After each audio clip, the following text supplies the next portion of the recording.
ये आपके जनसत्ता का आज का संपादकीय पाठ है। देखिए, संपादकीय पाठ एक आर्टिकल एडिटोरियल आपको प्रारंभिक परीक्षा, मुख्य परीक्षा और इंटरव्यू हर जगह मदद पहुंचाते हैं। यहाँ से एक सामान्य जानकारी भी आप लोगों को मिल जाती है, तो इन्हें जरूर पढ़ा करिएगा। मानव जाति युगांतर से उन स्वार्थी लोगों द्वारा अज्ञान में कैद रखी गई, जिनका लक्ष्य मनुष्य के दिमागों को संकुचित और अव्यवस्थित बनाए रखना रहा है। आर जेफरीन ने ये बात कही है। चुनौतियों के बीच आर्थिक विकास की बात हो रही है और इस समय पाकिस्तान में से तनाव और अमेरिका आप देख रहे हैं जिस तरह के फैसले ले रहा है, डोनाल्ड ट्रंप जिस तरह के फैसले ले रहे हैं, तो आप देखेंगे कि इस समय पाकिस्तान से तनाव, अमेरिकी राष्ट्रपति डोनाल्ड ट्रंप से कि शुल्क चुनौतियों के बीच भारत से निर्यात और अर्थव्यवस्था कि तेजी से बढ़ने का परिदृश्य बन रहा है। 19 मई को प्रकाशित S&P global India research chapter की रिपोर्ट के मुताबिक वैश्विक व्यापार में बदलाव से भारत विश्व की तीसरी सबसे बड़ी अर्थव्यवस्था बनने की ओर अग्रसर होगा।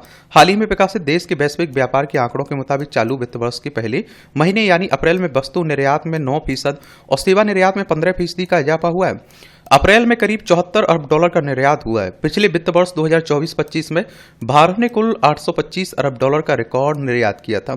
हाल ही में प्रकाशित अंतर्राष्ट्रीय मुद्रा कोष की विश्व आर्थिक परिदृश्य से जुड़ी रिपोर्ट के अनुसार भारत दुनिया की सबसे तेजी से बढ़ने वाली प्रमुख अर्थव्यवस्थाओं में बना हुआ है। 2025 के अंत तक भारत दुनिया की चौथी सबसे बड़ी अर्थव्यवस्था तथा 2028 तक दुनिया की तीसरी सबसे बड़ी अर्थव्यवस्था बन जाएगा। और नीति आयोग तो ये कह रहा है कि हम लोग बन चुके हैं, जापान को छोड़कर हम लोग चौथे नंबर पर आ चुके हैं। IMF की बात करें तो अंतर्राष्ट्रीय मुद्रा कोष की बात हो रही है, इंटरनेशनल मॉनेटरी फंड की। इसकी स्थापना 1944 में हुई थी, वॉशिंगटन DC USA में इसका हेडक्वार्टर देखने को मिलेगा। 191 मेंबर हैं इसके। इस रिपोर्ट के मुताबिक 2025 में भारत का सकल घरेलू उत्पाद GDP बढ़कर 4.187 ट्रिलियन डॉलर हो जाएगा। यह जापान की GDP 4.186 ट्रिलियन डॉलर से अधिक होगी और ऐसे में जापान को पीछे करते हुए भारत अपनी पांचवी बड़ी GDP के दर्ज को पार कर चौथी बड़ी आर्थिकी बन वाला देश बन जाएगा। यह भी कहा गया है कि विकास की ऊंची दर से भारत का GDP 2028 में बढ़कर 5.584 ट्रिलियन डॉलर हो जाएगी। भारत जर्मनी को पीछे छोड़कर दुनिया की तीसरी सबसे बड़ी अर्थव्यवस्था बन जाएगा। यह भी कोई छोटी बात नहीं है। चुनौतियों के बीच आगे बढ़ रही भारतीय अर्थव्यवस्था की साख भी बढ़ रही है। और आप देखिए, फिर हमारे आगे चाइना और अमेरिका का नंबर रहेगा। बस इस समय जब दुनिया के कई देशों की आर्थिकी गोते लगा रही है, तब भारत की अर्थव्यवस्था तेजी से आगे बढ़ रही है। यदि हम इस समय देश की आर्थिक तस्वीर को देखें तो पाते हैं कि अप्रैल 2025 में वस्तु एवं सेवा कर GST जो 2017 में आया था ना, इसका संग्रह 2.09 लाख करोड़ रुपए स्तर पर पहुंच गया है, जो अभी तक का सर्वाधिक राजस्व है। पिछले वर्ष 2024-25 में GST और आयकर संग्रहण रिकॉर्ड ऊंचाई पर रहा है। हाल ही में वित्त मंत्री ने अंतर्राष्ट्रीय मुद्रा कोष को दिए एक दस्तावेज में कहा कि भारत की घरेलू अर्थव्यवस्था लगातार मजबूत बनाई जा रही है। सरकारी ऋण के बेहतर प्रबंधन से भारत का राजकोषीय घाटा भी नियंत्रित में है। साथ ही अंतर्राष्ट्रीय मुद्रा कोष और विश्व बैंक का मानना भी है कि भारत चुनौतियों के बीच नई संभावनाओं वाला देश है और यह वैश्विक व्यापार को बढ़ाने वाला इंजन बन सकता है। विश्व बैंक की बात करें तो आप देखते हैं कि इसकी स्थापना 1944 में हुई थी और इसका हेडक्वार्टर कहाँ देखने को मिलेगा? वॉशिंगटन DC USA में देखने को मिल जाएगा।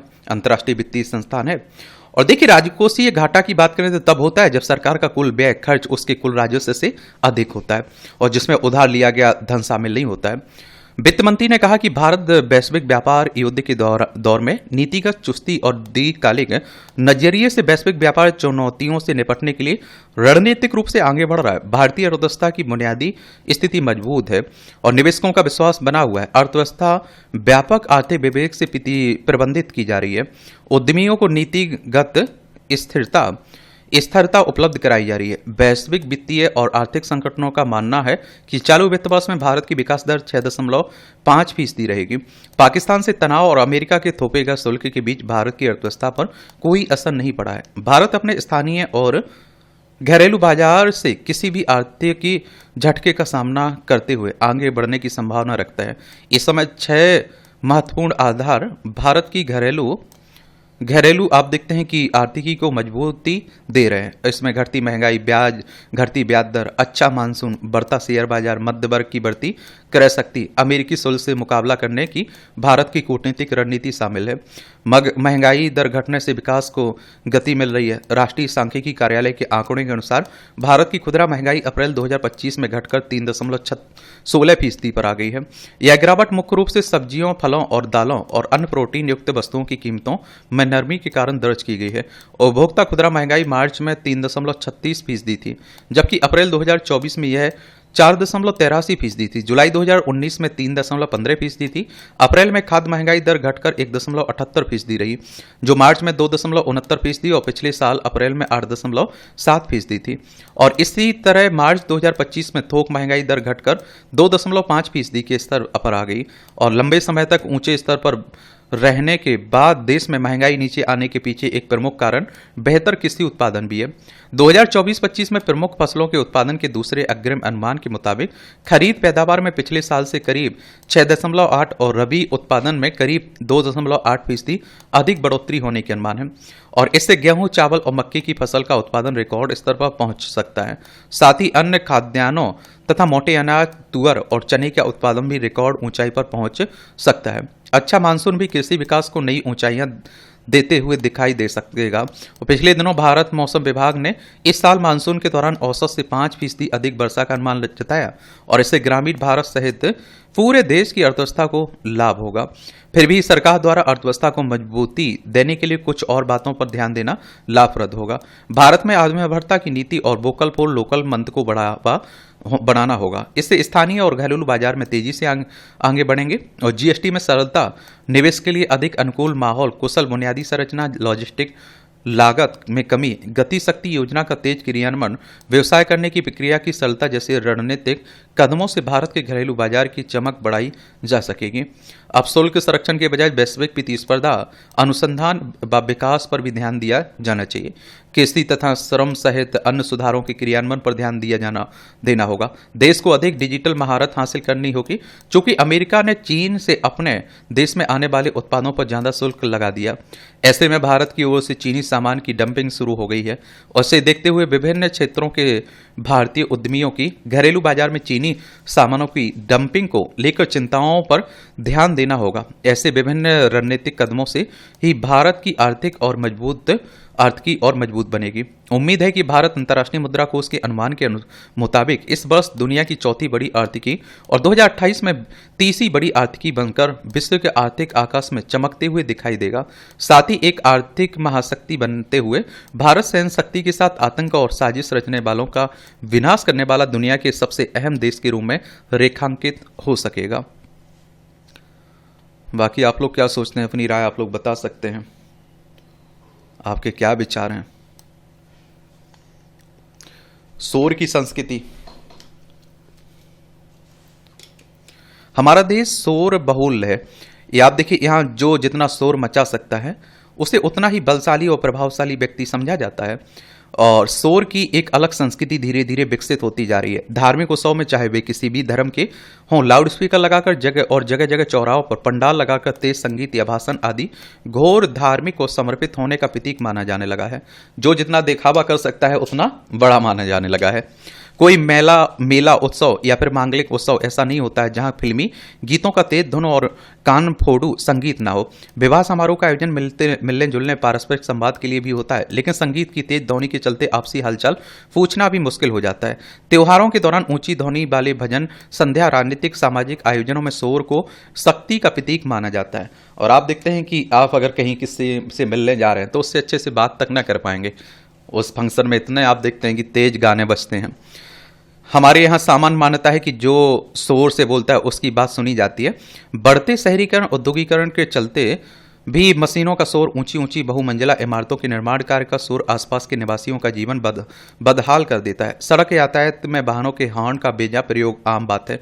यातायात संकेत जाम की स्थिति में अत्यधिक शोर के उदाहरण देखने को मिलते हैं। चुनावी रैलियों, भाषणों और जुलूसों और नारे लगाते समय काफी ध्वनि प्रदूषण होता है, लेकिन कोई भी राजनीतिक दल इस दिशा में पहल करता हुआ दिखाई नहीं देता है, बल्कि बड़ी से बड़ी जनसभा करने की होड़ मची रहती है। हमारे यहाँ शोर को शक्ति और प्रतिष्ठा से जोड़ा जाता है। ट्रेन, बस, माल में यहाँ तक कि अस्पताल में भी लोग मोबाइल पर जोर जोर से बातें करते रहते हैं। इससे न केवल निजता भंग होती है बल्कि आसपास के लोगों के लिए भी व्यवधान उत्पन्न होता है। व्यवधान और कार्यालयों और स्कूलों अस्पतालों में भी लोग उच्च स्वर में मोबाइल पर बातें करते रहते हैं जो शिष्टाचार के विरुद्ध है, जबकि हकीकत यह है कि मोबाइल पर ऊंची आवाज में बोला जाए या फिर सामान्य स्वर में बात दूसरी ओर उतनी ही तीव्रता के साथ पहुंचेगी जितनी की जरूरत है। विडंबना है कि इससे न केवल सेहत को होने वाले नुकसान बल्कि हमारी आदतों के बिगड़ने की फिक्र हमें नहीं होती है। नतीजा यह होता है कि हमारी आदतों में घुली शोर की संस्कृति हमारे व्यक्तित्व तक को बुरी तरह प्रभावित करने लगता है। दूसरी ओर अत्यधिक शोर एकाग्रता का भंग करता है और उससे स्नायु संबंधी दिक्कतें भी होती हैं। आमतौर पर मध्यवर्गीय परिवार में बैठक खाना या खाने के कक्ष इतने बड़े नहीं होते हैं, इसलिए टीवी कार्यक्रमों या फिल्मों की पृष्ठभूमि में बजने वाले संगीत में अत्यधिक आप देखते हैं शोर का हंगामा मचता रहता है। फिर भले ही कोई घर में बीमार व्यक्ति हो या अध्ययनशील विद्यार्थी। ध्वनि प्रदूषण एक आधुनिक अभिशाप किताब के लेखक लिजा और लुइस हैगलर लिखते हैं कि 85 डेसिबल से अधिक का शोर या ध्वनि प्रदूषण ये आप देखते हैं असहनीय है। लंबे समय तक अगर कोई इतनी उच्च ध्वनि के संपर्क में रहता है तो स्थायी बहरापन दे सकता है। हृदय रोग, अनिद्रा की समस्याएं हो सकती हैं। कई लोगों के कान में टेनिटस की बीमारी हो जाती, यानी कानों में स्थायी रूप से सीटी बजना। यह भी लगातार अधिक शोर या ध्वनि प्रदूषण के कारण होती है। ये ध्वनि प्रदूषण के आप लोग प्रभाव बता सकते हैं, नुकसान बता सकते हैं। और सामान्य और स्वस्थ मानव के लिए 45 डेसिबल से अधिक का शोर असहनीय और खतरनाक है और इससे अधिक का शोर मस्तिष्क पर प्रभाव डालता है और निर्णय क्षमता, उच्च रक्तचाप, माइग्रेन, गर्भवती के भ्रूण पर प्रभाव पड़ता है। इसलिए ध्वनि प्रदूषण से बचना चाहिए, लेकिन इस तरह के कोई भी प्रयास सामान्यतः जनजीवन में दिखाई नहीं देते हैं। ना नागरिक जागरूक हैं, ना सरकार और न समाज। विवाह समारोह में रात्रि 10 बजे तक लाउड स्पीकर या डीजे आदि चलाने की आज्ञा है, लेकिन शहरों की सीमाओं के बाहर ग्रामीणों में अंचल में इसका कोई पालन नहीं होता है दिखता है। उल्टे ऐसी खबरें आम हैं कि अगर किसी व्यक्ति ने ऊंची आवाज में लाउड स्पीकर या डीजे ना बजाने का आग्रह किया तो जश्न मनाने वाले लोगों ने उसके साथ हिंसक व्यवहार किया।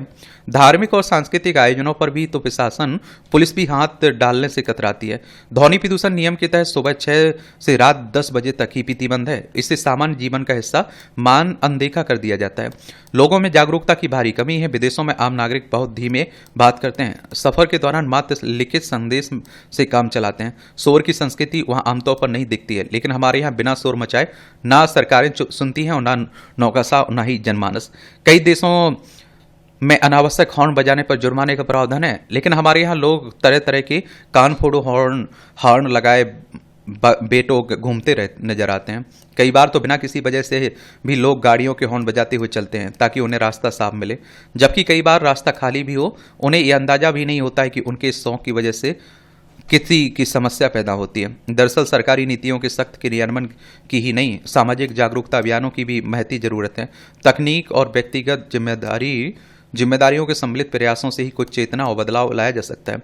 छोटे छोटे बच्चे दिन भर वीडियो और कार्टून चैनल चलाकर बचपन से ही कान खराब कर रहे हैं। यह स्थिति अत्यंत चिंताजनक है। बहुत सारे लोग तो आप देखते हैं कि हेडफोन लगाए रहते हैं और आपने देखा होगा कि उनके सुनाई ही कम देने लगता है। पढ़ना हो, ये टिप्पणियाँ हैं, पढ़ना हो तो पढ़ लिया करिएगा। इसकी PDF आपको एजुकेशन सर्कल प्लेटफॉर्म है ना टेलीग्राम पर, वहाँ डाल दी जाती है, तो वहाँ से जाकर आप लोग देख सकते हैं। विकास पर बल। सरकार लगातार देश की अर्थव्यवस्था 5 लाख करोड़ डॉलर तक पहुंचाने का संकल्प दोहराती रही है। दावा किया जाता है कि भारत जल्द ही दुनिया की तीसरी सबसे बड़ी आर्थिक शक्ति बन जाएगा। इसके लिए प्रयास भी किए जा रहे हैं और इस लक्ष्य की तरफ आगे बढ़ने की उत्साह नीति आयोग शासी परिषद की 10वीं बैठक में भी दिखा है। नीति आयोग योजना आयोग को प्रतिस्थापित करके आया था 2015 में।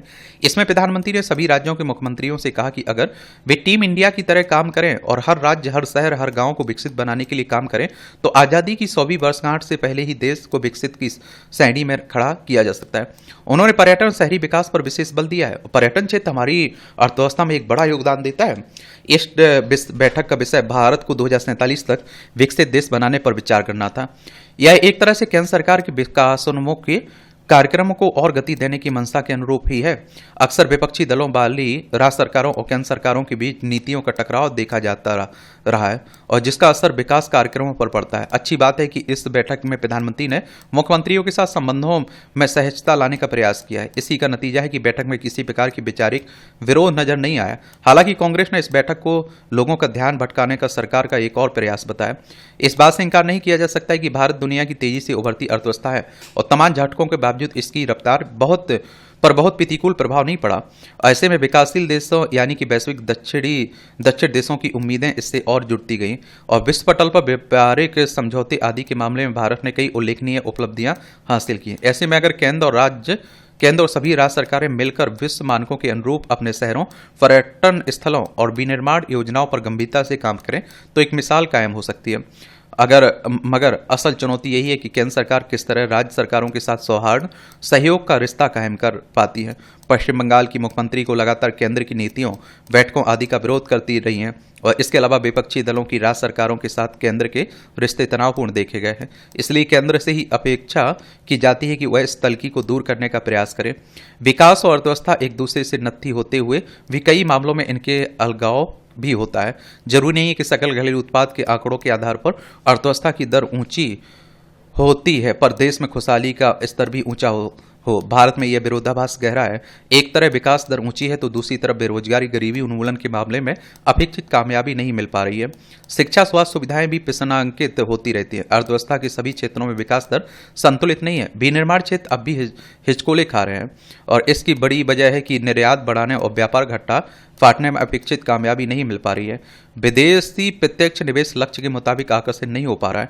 ऐसे में अगर केंद्र और राज्य सरकारें समन्वित रूप से काम करें तो निस्संदेह कामयाबी की उम्मीद बनती है। आप लोग क्या सोचते हैं? अपनी राय आप लोग जरूर बताइएगा। खुदकुशी के परिसर। राजस्थान के कोटा शहर में विद्यार्थियों की आत्महत्या अब इस कदर चिंता का कारण बन चुकी है कि सुप्रीम कोर्ट भी इसमें दखल देना पड़ा। मैं आप लोगों से भी कहता हूं कि बच्चों से भी कहता हूं, माँ बाप से भी कहता हूं कि एक दूसरे को समझिए। और आत्महत्या तो किसी भी समस्या का समाधान हो ही नहीं सकता है। मैं कहता हूं कि आप लोग बहादुर हैं। आप अगर कहीं फेल हो जा रहे हैं, कमजोरी है आपकी, तो उसे पहचानिए, आगे बढ़िए, सुधारिए ईमानदारी से। और मैं कह रहा हूं जिस काम में आपको दिलचस्पी है, जो काम करने में आपका मन लगता है, जिसमें प्यार है आप काम में, वही काम करिए। जबरदस्ती किसी को देखकर, किसी के कहने पर मत करिएगा। माँ बाप से भी कहता हूं कि बच्चों को जो करना है अगर उन्हें समझाइए, अगर उनकी इच्छा फिर भी नहीं है, उनको किसी और क्षेत्र में दिलचस्पी है, तो वो काम करने दीजिए। आज तो बात देखिए, क्षेत्र खेल का क्षेत्र, एक समय क्या कहते थे, खेलोगे कूदोगे बनोगे खराब। आज के समय में उल्टा हो गया, जो खेल कूद रहे हैं वो देखिए अच्छा अच्छा कैरियर बना दे रहे हैं। तो ये सब समझिए। और राजस्थान की बात करें तो ये आप देखिए, राजस्थान है, जयपुर इसकी राजधानी, इसकी सीमा अंतर्राष्ट्रीय पाकिस्तान से लगती है। राज्यों में राजस्थान की गुजरात से, मध्य प्रदेश से, उत्तर प्रदेश, हरियाणा, पंजाब से लगती है। क्षेत्रफल में सबसे बड़ा राज्य है आपका राजस्थान। 3,42,239 वर्ग किलोमीटर में फैला हुआ है। विधानसभा में 200 सीटें हैं, राज्यसभा में 10 सीटें हैं, लोकसभा में 25 सीटें हैं। और भजनलाल शर्मा यहाँ के मुख्यमंत्री हैं। हरिभाऊ किशन राव बागड़ी यहाँ के राज्यपाल आपको देखने को मिल जाएंगे। और सुप्रीम कोर्ट की बात करें तो हमारी सर्वोच्च अदालत है। संविधान के अनुच्छेद 124 के तहत सुप्रीम कोर्ट की स्थापना की बात की गई। 28 जनवरी 1950 में स्थापना हुई थी। यो कोटा में पढ़ाई के तनाव और दबाव के कारण खुदकुशी की लगातार घटनाएं पर पीछे कई वर्षों से सवाल उठ रहे हैं। इसका कोई ठोस समाधान खोजने पर बल दिया जाता रहा है, लेकिन यह समस्या और जटिल होती गई है। इस मसले पर ना तो कोई कोचिंग संस्थान को अपनी नीति और तौर तरीके बदलने की जरूरत महसूस हो रही है और ना सरकार की कोई पहल कारगर हो पा रही है। कोचिंग संस्थान अपने मुनाफे के लिए इस समस्या की अनदेखी कर रहे हो सकते हैं, मगर सवाल है कि क्या सरकार की कोई जिम्मेदारी नहीं बनती। सर्वोच्च न्यायालय ने राजस्थान सरकार के इसी रवैये पर सवाल उठाते हुए कहा, एक राज्य के तौर पर आप क्या कर रहे हैं। अदालत ने यह भी पूछा कि आप छात्र कोटा में ही क्यों आत्महत्या कर रहे हैं और क्या आपने इस पर कोई विचार किया है। दरअसल एक मामले की सुनवाई करते हुए शीर्ष अदालत ने यह पाया कि कोटा के एक छात्र के खुदकुशी कर लेने पर कोई प्राथमिकी भी दर्ज नहीं की गई। यह समझना मुश्किल है कि कोटा में इंजीनियरिंग और चिकित्सा पाठ्यक्रमों में दाखिले के लिए होने वाली परीक्षाओं की तैयारी कराने वाली कोचिंग संस्थानों में विद्यार्थियों की आत्महत्या की घटनाओं के एक बड़ी समस्या के रूप में ले लेने के बावजूद सरकार की नजर में यह इस हद तक अनदेखी करने लायक मसला क्यों है। यह अच्छी भी बात नहीं है कि हर वर्ष कोटा के कोचिंग संस्थानों में सख्त नियम कायदों, पढ़ाई के तनाव और अपने माता पिता की महत्वाकांक्षाओं का दबाव कई विद्यार्थियों को नहीं झेल पाते हैं, खुदकुशी कर लेते हैं। आखिर यह अलग से पढ़ाई का कैसा ढांचा है, उसमें कई विद्यार्थी टूट जाते हैं। मामूली विफलता, इसके डर का स्रोत क्या है। बच्चों के भीतर नया रास्ता खोजने का साहस नहीं पैदा हो पाता है, जान दे देना उन्हें आसान लगता है। यह समस्या बेहद गंभीर हो चुकी हो। इसके समाधान के लिए तत्कालीन बहुस्तरीय ठोस पहल की जरूरत है। मैं टीचरों से भी कहता हूं कि ठीक है, कमाई का आपका जरिया है, आप बड़ी बड़ी बातें करिए, बड़े बड़े विज्ञापन दिखाइए, मैं आपके खिलाफ नहीं हूं, लेकिन बच्चों को समझिए। आपको लगता है कि ये बच्चा परेशान है, एंजाइटी, डिप्रेशन में, अवसाद में है, तो उससे बात करिए, उसकी बातों को सुनिए ना। मैं परिवार से भी बात करता हूं। मैं कहता हूं कि समझाने वाला मत बनिए, समझने वाला बनिए। समझिए कि सामने वाले किस स्थिति में है, क्या सोच रहा है। और बच्चों से भी कहता हूं कि देखिए ईमानदारी से अपनी पढ़ाई पर दीजिए, 100% दीजिए, रिजल्ट जो भी रहे उसे खुशी से एक्सेप्ट करिए। और मैं कहता हूं अगर 100% देंगे, ईमानदारी से अपने काम में लगे रहेंगे, तो इतना मान के चलिए कि आप लोग क्या रहेगा, पॉजिटिव रिजल्ट रहेगा आपका। देखिए हमारी प्यारी पृथ्वी है, इसमें आप देखिए हमारा प्यारा भारत है, चाइना है, जापान आपको देखने को मिलेगा, यहाँ आप लोगों को अमेरिका देखने को मिल रहा है, यूएसए। तो इस तरह से आप देखेंगे कि आज के संपादकीय पाठ की कहानी कवर होती है। आप लोग पढ़ते रहिए, एंजॉय करते रहिए। आपका कोई सवाल हो मेरे लिए, सुझाव हो, तो आप लोग जरूर बता सकते हैं। धन्यवाद।